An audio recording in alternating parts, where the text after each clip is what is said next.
నుంచి ఒక కొత్త హీరో వస్తున్నాడంటే ప్రేక్షకుల్లో అమితమైన ఆసక్తి ఉంటుంది. కానీ చిరంజీవి అల్లుడు కళ్యాణ్ దేవ్ తెరంగేట్రం చేసిన విజేత సినిమాను మాత్రం జనాలు పెద్దగా పట్టించుకున్నట్లు లేరు.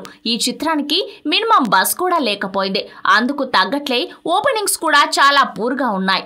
దాదాపు 7 కోట్ల బడ్జెట్ తో తెరకెక్కిన ఈ చిత్రం ఇప్పటిదాకా కనీసం ₹1 కోటి షేర్ కూడా రాబట్టలేదు. వీకెండ్ లోనే అంతంత మాత్రంగా నడిచిన ఈ చిత్రం ఇక సోమవారం నుంచి మరీ నామమాత్రంగా నడుస్తోంది. దాదాపుగా ఈ చిత్ర థియేట్రికల్ రన్ ముగిసిపోయినట్లే అని చెప్పాలి. నిర్మాత సాయి కొర్రపాటి ఈ చిత్రం వల్ల దారుణంగా నష్టపోయే పరిస్థితి వచ్చింది.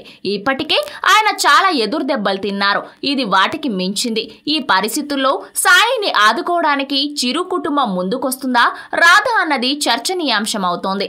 మిగతా మెగా కుర్ర హీరోలకు కలిసొచ్చినట్లుగా కళ్యాణ్ దేవ్ కు మెగా అభిమానుల అండ ఎంతమాత్రం కలిసి రాలేదు. ఎంతైనా అతను బయటి కుటుంబం నుంచి మెగా ఫ్యామిలీలోకి వచ్చినవాడు.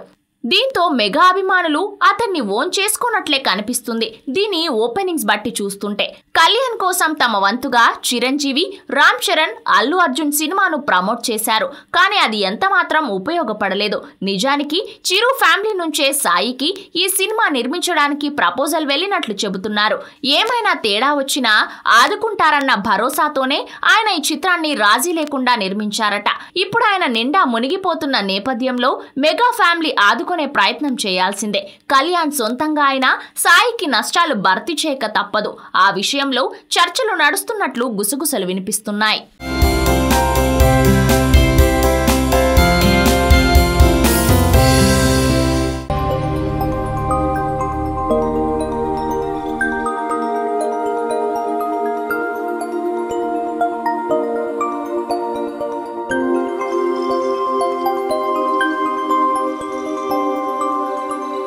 ఈ వీడియో గనుక మీకు నచ్చినట్లయితే లైక్ చేయండి, షేర్ చేయండి అండ్ సబ్స్క్రైబ్ చేయండి.